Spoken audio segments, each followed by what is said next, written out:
On February 1st, 2003, the Space Shuttle Columbia was re-entering Earth's atmosphere after a 2-week routine mission when it exploded, killing all 7 astronauts aboard. It was a horrific tragedy, and despite the fact the Columbia had been a solid vehicle for space exploration since the 1980s, it effectively ended NASA's shuttle program.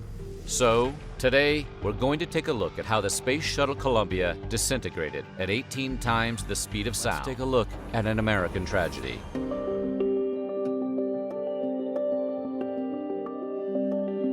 On January 16, 2003, Columbia, the first shuttle ever to take flight, was on its 28th routine mission. The 7-member crew consisted of Rick Husband, Commander, Michael Anderson, Payload Commander, David Brown, Mission Specialist, Kalpana Chawla, Mission Specialist, Laurel Clark, Mission Specialist, William McCool, Pilot, and Ilan Ramon, Payload Specialist from the Israeli Space Agency. Columbia was ideal for scientific research purposes. The shuttle, which made its first flight in 1981, flew 28 missions over the course of 22 years. It had completed over 4,000 orbits around the Earth over the course of just 300 days in space. Since the explosion of the Challenger, the Columbia had become the principal shuttle for NASA's research program, being used for 11 of the 15 flights of Spacelab laboratories, the sole space flight of Spacehab's research double module, and all of the microgravity payload missions. It was also the shuttle that was used to deploy the Chandra Observatory in 1999. This crew's mission was to perform around-the-clock scientific research,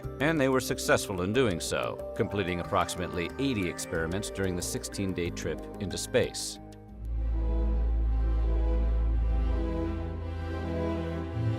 With 2 weeks of scientific experiments behind them, the team aboard the shuttle started the journey home on February 1st, 2003. The craft hurled toward Earth from 200,000 feet, at up to 23 times the speed of sound. But as it made its approach toward Kennedy Space Center, it became evident something irregular was happening.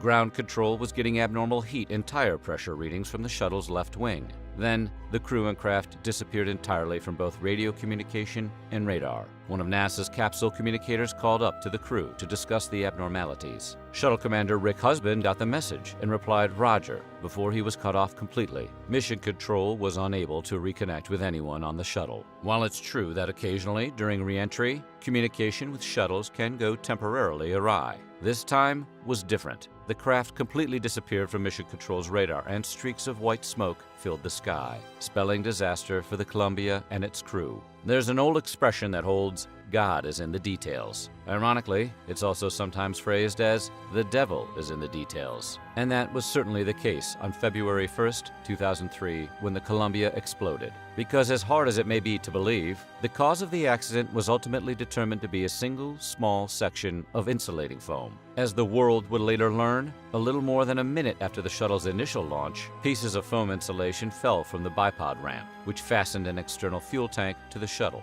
While the shuttle was being propelled upward at about 545 miles per hour, the foam struck the Columbia's left wing, damaging panels of carbon heat shield that were attached to it. Once that happened, the crew's fate was sealed. The shuttle and its astronauts suffered no ill effects in space. But once the Columbia entered Earth's atmosphere for its return trip, the wing was no longer protected from the intense heat of re-entry, which could be as much as 3,000 degrees Fahrenheit. The wing broke off, causing the rest of the shuttle to break up, burn, and disperse.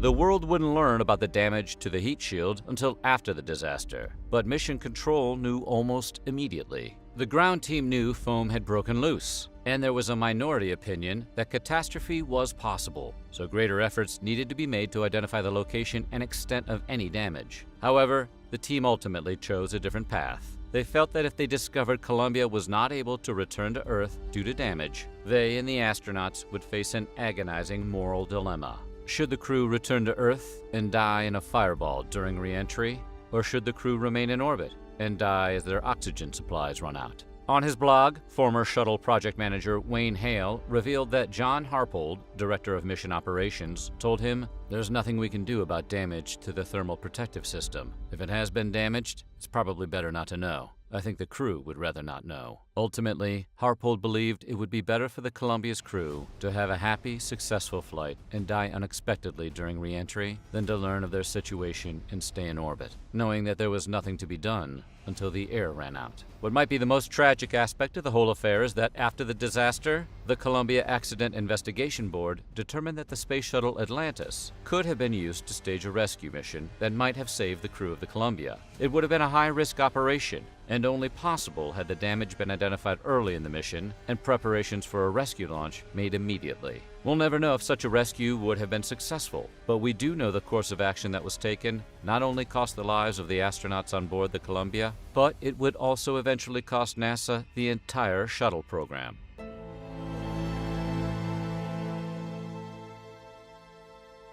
This was not the first time foam had broken off in spaceflights. It had actually occurred several times before. In fact, it happened so frequently it began to routinely be referred to as foam shedding. However, because it had never before caused any incidents worthy of concern, most NASA engineers dismissed the problem of foam shedding as being of no great urgency. That being said, there was at least one NASA engineering manager, Don L. McCormick Jr., who told mission management team member Linda Ham that he had concerns about the issue. Despite this, he was told by her that it was no issue for this mission. After the horrific crash, Columbia's debris field stretched from central Texas to western Louisiana. A team of more than 25,000 professionals and volunteers searched an area of 2.3 million acres to recover everything possible that remained from the Columbia. Due to the large area and extensive number of fragments, however, pieces are still being found to this day. In fact, as of 2017, 14 full years later, only about 84,000 pieces, or 40%, of Columbia had been recovered and were still being studied. The accident occurred almost a year and a half after the September 11th attacks on the World Trade Center and the Pentagon. Terrorism was fresh in everyone's thoughts, and the idea of a mechanical mishap wasn't the first thing that came to the minds of investigators. According to FBI Dallas Special Agent Michael Hillman, it was a time when people were concerned about terrorism, and it couldn't be ruled out right away. Many involved in the search and rescue following Columbia had also recovered and sifted through the debris in the 9/11 attacks. The Bureau worked closely with NASA and turned over all evidence to the organization once it was confirmed terrorism was not the cause.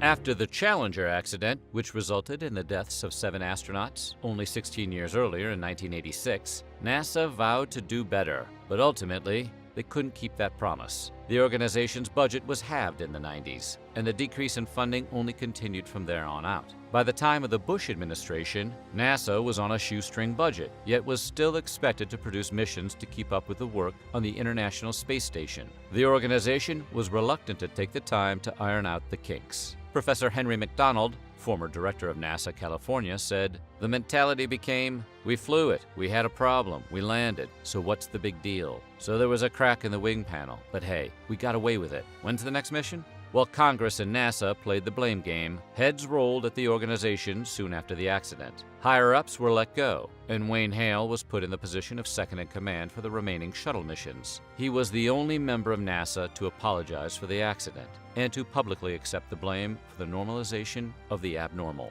He said, "After the accident, when we were reconstituting the mission management team, my words to them were, 'We are never ever going to say that there is nothing we can do.'" Changes were made under Wayne Hale's tutelage when he took over after the Columbia disaster. He was responsible for changing the dismissive attitudes that had infiltrated the organization over the years. "I said, the first thing we've got to do is we've got to put the arrogance aside," he said in a later interview. Any concerns that were brought to him, he took into serious consideration. Checklists and safety regulations were updated, and the remaining shuttle flights were successful before the fleet was retired for good in 2011.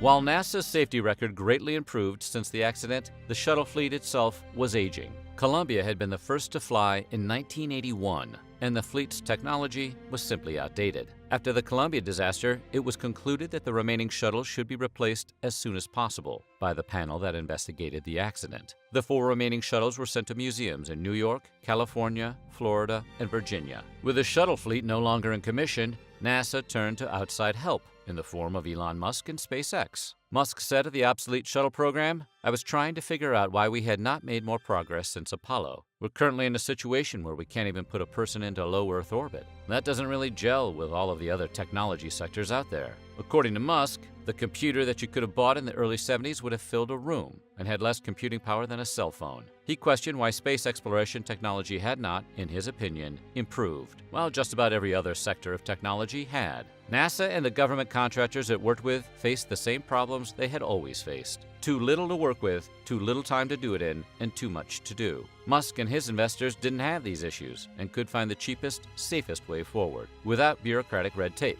and they endeavored to do so. We'll have to wait to see how it pans out, but today, privatized space travel seems to be the wave of the future.